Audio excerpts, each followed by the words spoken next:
یہ کہانی ہے مٹی سے جڑے رشتوں کی اور شہر کی چکاچوند میں کھو جانے والے ضمیر کی۔ یہ کہانی ہے دو دوستوں کی جن کے خواب ایک تھے مگر انجام مختلف۔ ایک دور دراز گاؤں تھا جہاں سورج کھیتوں سے ابھرتا اور شام اذان پر ڈھل جاتی تھی۔ اسی گاؤں میں دو دوست رہتے تھے، ظفر اور بشیر۔ بچپن ایک ساتھ گزرا، ننگے پاؤں کھیتوں میں دوڑتے، ایک ہی کنویں سے پانی پیتے اور ایک ہی خواب دیکھتے۔ مگر غربت انسان سے سب کچھ چھین لیتی ہے سوائے خواہش کے۔ بشیر کے دل میں شہر کا خواب جاگ اٹھا۔ ایک دن وہ گاؤں چھوڑ گیا، پیچھے رہ گیا ظفر، مٹی اور وہ دوستی جو وقت کے امتحان میں پڑ گئی۔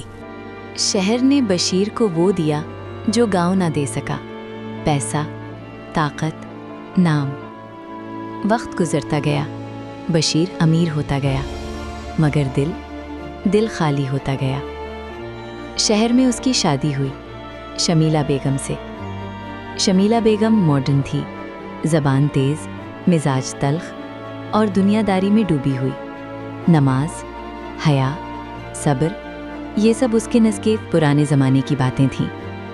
ان کے 3 بچے ہوئے، بیٹا کامران، بیٹیاں حسینہ اور پنکی۔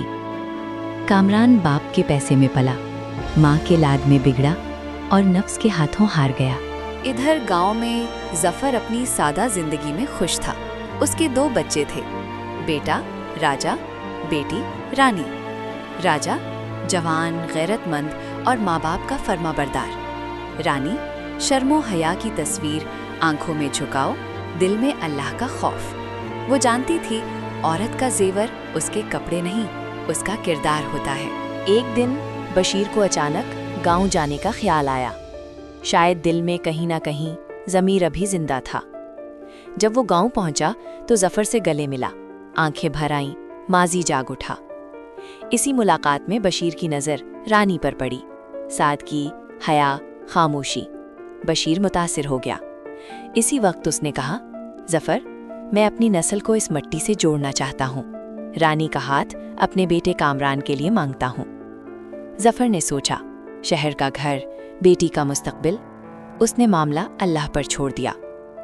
شمیلہ بیگم کا طوفان۔ جب بشیر شہر لوٹا اور یہ بات شمیلہ بیگم کو بتائی تو گھر میں طوفان آ گیا۔ گاؤں کی لڑکی میرے بیٹے کے لیے؟ یہ کبھی نہیں ہو سکتا۔ شمیلہ چیخی، دیواریں کانپ گئیں۔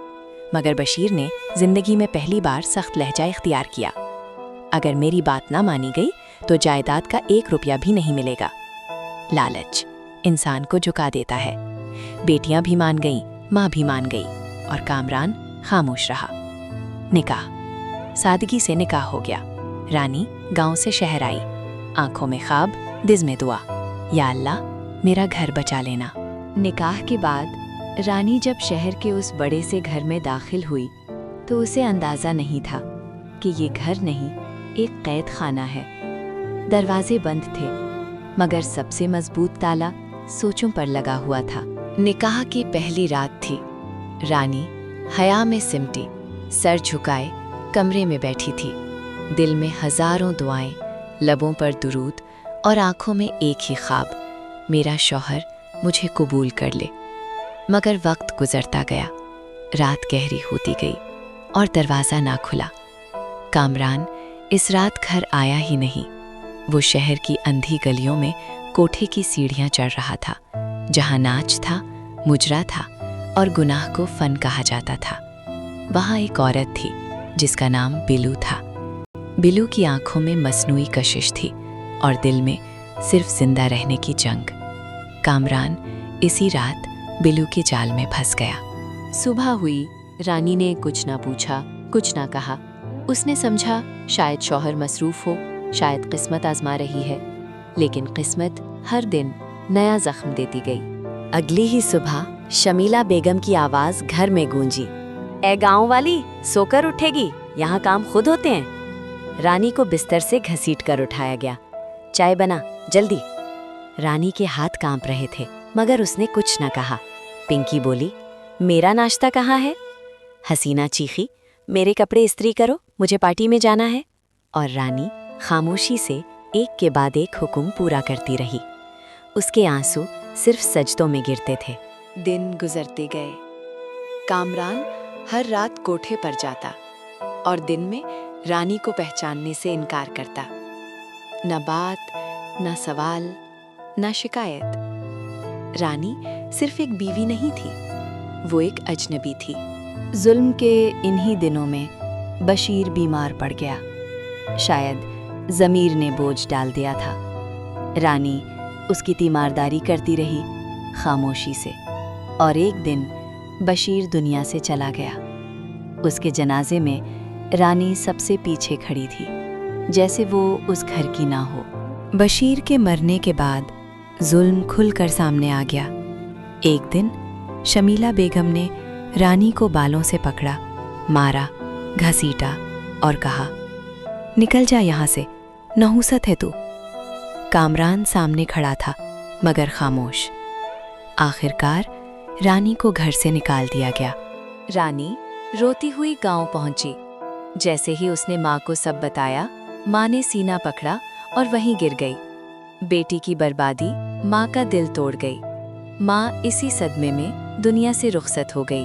اسی دوران ظفر بیٹی سے ملنے شہر آیا، مگر سسرال والوں نے اسے دھکے دے کر نکال دیا۔ اپنی بیٹی کو لے جا چکے ہو، اب یہاں دوبارہ مت آنا۔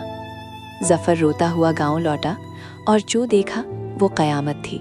بیوی کا جنازہ، بیٹی اجڑی ہوئی اور گھر ویران۔ ظفر نے آسمان کی طرف دیکھا اور کہا، یا اللہ، یہ کیسا امتحان ہے۔ اسی لمحے اسے یاد آیا راجا، اس کا بیٹا جو برسوں پہلے شہر گیا تھا۔ ظفر کے لیے یہ رات سب سے لمبی رات تھی۔ بیوی کا جنازہ صحن میں رکھا تھا، بیٹی خاموش بیٹھی تھی اور باپ زندہ لاش بن چکا تھا۔ اسی خاموشی میں ایک نام اس کے دل میں گونجا، راجا، وہ بیٹا جسے اس نے غربت کے خوف سے شہر جانے دیا تھا۔ شہر کے ایک کونے میں راجا کا ڈیرا تھا، نام بدماشی کا، کام غریبوں کی مدد۔ جو مزدور دبایا جاتا، راجا کھڑا ہو جاتا، جو یتیم روتا، راجا باپ بن جاتا۔ مگر ماں باپ کے سامنے وہ آج بھی سر جھکائے رہتا۔ جب ظفر اس ڈیرے کے باہر پہنچا تو محافظوں نے بدتمیزی کی، بوڑھا یہاں کیوں آیا ہے؟ اسی لمحے راجا کی نظر پڑ گئی۔ وہ دوڑا، محافظ کو تھپڑ مارا اور باپ کے قدموں میں گر گیا۔ باپ کے ہاتھ چومے، آنکھوں سے لگایا اور رو پڑا، ابا مجھے معاف کر دو۔ جب ظفر نے ماں اور رانی کی کہانی سنائی تو راجا کی آنکھوں میں خون اتر آیا۔ وہ اٹھا اور باہر جانے لگا، مگر باپ نے قسم دے دی، بیٹا بدلہ نہیں، صبر۔ راجا رک گیا۔ راجا خاموشی سے کامران کے گھر گیا، ہاتھ جوڑے منت کی، میری بہن کو طلاق مت دو۔ مگر شمیلہ بیگم ہنسی، بدماش کی بہن ہماری بہو نہیں۔ اور راجا دھکے کھا کر باہر آ گیا۔ اسی رات راجا کو خبر ملی، کامران جس عورت کے عشق میں پاگل ہے وہ بلو ہے۔ راجا خود کوٹھے پہنچا۔ بلو نے راجا کو دیکھتے ہی پہچان لیا، کیونکہ بلو راجا سے دل ہار بیٹھی تھی۔ آخری کوشش، راجا نے بلو سے کہا، میری بہن کا گھر بچانے میں میری مدد کرو۔ بلو کی آنکھوں میں آنسو تھے، وہ مان گئی۔ خونی انجام۔ اسی وقت کامران وہاں آ گیا۔ راجا کو دیکھ کر وہ آپے سے باہر ہو گیا، پستول نکالا اور گولی چلائی۔ بلو آگے آ گئی۔ یہ دیکھ کر راجا کے آدمی اندر گھس آئے۔ انہوں نے کامران پر گولی چلائی۔ راجا کامران کو بچانے کے لیے آگے آیا اور گولی راجا کے سینے میں اتر گئی۔ آخری سانسیں۔ راجا خون میں لت پت تھا، کامران کانپ رہا تھا۔ راجا نے کامران کا ہاتھ پکڑا، میں نے تمہیں معاف کیا، بس میری بہن کو ہمیشہ عزت دینا۔ اور راجا شہید ہو گیا۔ ایک اور موت۔ یہ سب دیکھ کر ظفر بھی وہاں پہنچا۔ بیٹے کی لاش دیکھی اور بیٹی کی بربادی یاد آئی۔ وہ وہیں صدمے سے گر پڑا اور دم توڑ گیا۔ یہ کہانی ہمیں سکھاتی ہے، ظلم وقتی ہوتا ہے مگر انجام ہمیشہ دردناک۔ صبر دیر سے سہی مگر انصاف ضرور لاتا ہے۔ اللہ کی پکڑ جب آتی ہے تو نسلیں ہلا دیتی ہے۔ اور یوں ایک گاؤں کی بیٹی آخرکار عزت پا گئی، مگر اس قیمت پر کہ 2 جنازے اٹھے اور کئی زندگیاں بدل گئیں۔ اس طرح کی مزید ویڈیوز دیکھنے کے لیے ہمارا چینل سبسکرائب کریں اور بیل آئیکن کو دبائیں۔ اگر ویڈیو اچھی لگی ہو تو لائک کریں اور شیئر کریں۔ بہت شکریہ۔ اللہ حافظ۔